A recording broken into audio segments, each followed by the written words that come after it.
जरा सोचिए, आप अपने घर का नलका खोलें और जो पानी वहां से निकले उसकी कीमत गाड़ी के पेट्रोल से भी ज्यादा हो। सुनने में अजीब लग रहा है ना? लेकिन हकीकत यह है कि दुनिया तेजी से एक ऐसे वक्त की तरफ बढ़ रही है जहां मुल्क सिर्फ एक दरिया पर कब्जा करने के लिए एक दूसरे पर मिसाइल दागने को बिल्कुल तैयार होंगे। आज के इस तज्जिये में हम उन रिपोर्ट्स और जरियों पर रोशनी डालेंगे जो इस अनदेखी खौफनाक संगीनी को खामोश जंग या साइलेंट वॉर का नाम देते हैं। एक ऐसी जंग जो हमारी और आपकी बका का फैसला करेगी। तो आइए देखते हैं कि इस तज्जिये में हम क्या समझेंगे। हम इस सफर को 4 हिस्सों में तकसीम करेंगे। पहला, अनदेखी लकीरें खींचना। दूसरा, दुनिया के वाटर टावर्स। तीसरा, मशीनी जिंदगी का जाल। और आखिर में सबसे जरूरी बात, इस खामोश जंग से फरार कैसे हासिल किया जाए। शुरू करते हैं पहले हिस्से से, अनदेखी लकीरें खींचना। यानी बात होगी माजी के तसादुम से लेकर मुस्तकबिल के आलमी खतरात तक। ज़ारियो ने यहाँ एक बहुत ही गहरी मिसाल दी है। उन्होंने 1947 की उस तकसीम का जिक्र किया है जब एक बंद कमरे में एक शख्स ने नक्शे पर पेंसिल से बस एक लकीर खींच दी थी, रेडक्लिफ लाइन। उस एक सादा सी लकीर ने करोड़ों लोगों को बेघर कर दिया। अब सोचने की बात यह है कि माजी की ये सारी जंगें और लकीरें जमीन या तेल के आसपास घूमती थीं, लेकिन ज़ारिये बताते हैं कि मुस्तकबिल की जंगें ऐसी बिल्कुल नहीं होंगी। आने वाले वक्त में तसादुम जमीन पर नहीं बल्कि दरियाओं और उनके पानी पर होंगे। और यहीं से शुरू होता है खामोश जंग का तस्वुर। जरा इस बात पे शदीद जोर देते हैं कि पानी दरअसल नया तेल है। Water is the new oil. क्यों? क्योंकि अगर तेल खत्म हो जाए तो इंसान कोई और मुतबादिल ढूंढ ही लेगा, सोलर पावर, इलेक्ट्रिक कार्स, कुछ भी। लेकिन पानी का कोई मुतबादिल वजूद ही नहीं रखता। और जब इसकी किल्लत होगी तो इस पर होने वाले झगड़े तेल की जंगों से कहीं ज्यादा भयानक होंगे। अब आते हैं दूसरे हिस्से की तरफ, दुनिया के वाटर टावर्स। यहां हम देखेंगे कि कुदरत किस तरह अपनी सरहदें खुद तब्दील कर रही है। अब इस पॉइंट पर गौर कीजिए, ये वाकई हैरानकुन है। कोहे कैलाश को अक्सर लोग सिर्फ एक मजहबी मुकाम समझते हैं, लेकिन साइंस और ज्योग्राफी के मुताबिक ये एशिया के 4 सबसे अहम दरियाओं का मंबा है, सिंध, सतलज, ब्रह्मपुत्रा और कर्नाली। जरा तसव्वुर कीजिए, अगर आने वाले वक्त में इनमें से किसी एक दरिया पर भी ऊपर की तरफ कोई नया बैंड यानी डैम बना दिया जाए तो क्या होगा? सोर्स मटेरियल के मुताबिक ये सिर्फ एक आम सा सरहदी तनाजा नहीं होगा, बल्कि ये नीचे बसने वाले लाखों लोगों के लिए सीधा सीधा मौत का परवाना बन जाएगा। और इस सब के बीच माहौल किस तेजी से बदल रहा है, इसका अंदाजा इथियोपिया के डनाकिल डिप्रेशन से लगाया जा सकता है। ज़ारियो ने इसकी मिसाल दी है जहां दर्जा हरारत 55, जी हां 55 डिग्री सेल्सियस तक पहुंच जाता है। ये कोई आम बात नहीं है, ये इस बात की खुली दलील है कि दुनिया का माहौल हमारे लिए किस तेजी से नाकाबिले बर्दाश्त होता जा रहा है। और अगर आपको लगता है कि माहौलियाती तब्दीलियां सिर्फ गर्मी तक महदूद हैं, तो इस हकीकत पर गौर कीजिए। बरे आज़म अफ्रीका में ज़मीन के अंदर सिर्फ 10 दिन के अंदर 7 किलोमीटर लंबा शिगाफ पड़ गया। लिटरली ज़मीन फट गई। इस भारी तब्दीली की वजह से पानी का बहाव बदल गया और लेक मलावी और लेक टंगानिका जैसी नई झीलें सामने आईं।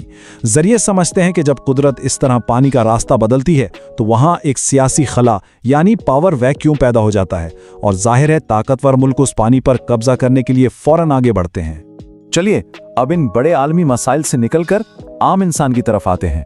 हमारा तीसरा हिस्सा, मशीनी जिंदगी का जाल। जब दुनिया के वसाइल पर इतनी बड़ी जंगें शुरू हो चुकी हैं, तो एक आम इंसान क्या कर रहा है? इसको समझाने के लिए ज़रिए ने अमित नाम के एक फर्जी किरदार की मिसाल पेश की है। अमित 26 साल का एक IT वर्कर है जो रोजाना 14 घंटे अपने कंप्यूटर स्क्रीन पर एक्सेल शीट्स देखता रहता है। ये दरअसल हमारी और आपकी उस मुतवस्सित तबके की जिंदगी का आईना है जहां हम सब आना, दिखावे और प्रमोशन के गोल सीढ़ी पर गोल गोल घूम रहे हैं। हम सोसाइटी में कंप्लीटली सुन्न यानी नंब हो चुके हैं। हमें अंदाजा ही नहीं कि बाहर साफ पानी जैसे बुनियादी वसाइल पर कब्जे की जंग शुरू हो चुकी है। इस बेहिस्सी को एक्सप्लेन करने के लिए मटेरियल में एक बहुत ही जबरदस्त फलसफियाना इक्तबास शामिल किया गया है।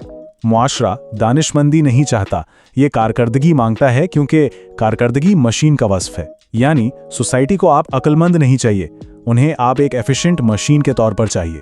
ज़रिया के मुताबिक मशीनी एफिशिएंसी की इस अंधी दौड़ और चंद आला तबकात की लालच ने ही उस माहौलियाती तबाहकारी को जन्म दिया है जो आज इस खामोश जंग को हवा दे रही है। तो अब सवाल ये है कि इससे बचा कैसे जाए। आइए आखिरी हिस्से की तरफ चलते हैं, खामोश जंग से फरार के रास्ते। यहाँ सोर्स मटेरियल ने मुजाहिमत की एक बहुत दिलचस्प और अमली मिसाल दी है, असम के मशहूर गुलकार जुबेन गर्ग की। जब गुवाहाटी में एक नए फ्लाईओवर की कंस्ट्रक्शन के लिए सदियों पुराने कदीम दरख्तों को काटने का फैसला किया गया तो वो सामने आकर खड़े हो गए और बोले, पहले मुझे काटो। ये बिल्कुल वही ज़हनियत है जिसका जिक्र जरिए करते हैं, यानी माहौल और कुदरत को उस सो कॉल्ड तरक्की पर तरजीह देना जो दरअसल सिर्फ और सिर्फ चंद ताकतवर लोगों के मुफाद के लिए होती है। जरिए के मुताबिक इस मुर्दा शांति यानी जिंदा लाशों जैसी बेहिस जिंदगी से बचने के लिए कुछ क्लियर स्टेप्स हैं। पहला कदम इस मशीनी जाल को पहचानें जिसमें हम फंसे हैं। दूसरा कदम अपनी जिंदगी का मकसद यानी अपना इकिगाई तलाश करें। इस प्रोसेस में मदद के लिए मटेरियल में एक मुफ्त PDF गाइड का भी जिक्र किया गया है जिसमें 100 से ज्यादा मुख्तलिफ कैरियर पाथ्स शामिल हैं। और आखिर में अपने इर्द गिर्द के कुदरती वसाइल की हिफाजत करना और उसके लिए जदीद टेक्नोलॉजी का बेहतर और दुरुस्त इस्तेमाल करना। टेक्नोलॉजी के इस दुरुस्त इस्तेमाल को आगे बढ़ाते हुए सोर्स मटेरियल एक AI मास्टर क्लास का हवाला देता है जहां 25 ऐसे मुख्तलिफ टूल सीखे जा सकते हैं जो हमारी रोजमर्रा की कारकर्दगी को कई गुना बढ़ा देते हैं।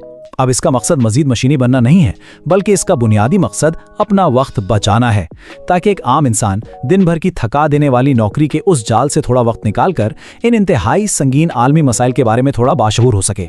तो इस सब को समेटते हुए एक बहुत ही संगीन और बड़ा सवाल यहाँ छूटता है, क्या हम हकीकतन एक ऐसी दुनिया के लिए तैयार हैं जहाँ किसी नक्शे पर पेंसिल से खींची गई फर्जी लकीरें ये फैसला करेंगी कि किस इंसान के नलके में पीने का पानी आएगा और किसके नहीं? जब हम अपने रोजमर्रा की बेहिस्सी और आने वाले इस आलमी खतरे को मिलाकर देखते हैं तो एक बात बिल्कुल साफ हो जाती है कि आंखें खोलने का वक्त अभी है। अगर ये वजाहत और ये हकायक जरा भी सोचने पर मजबूर करते हैं तो यकीनन इस खामोश जंग के असरात पर मजीद गौर करना लाजमी है।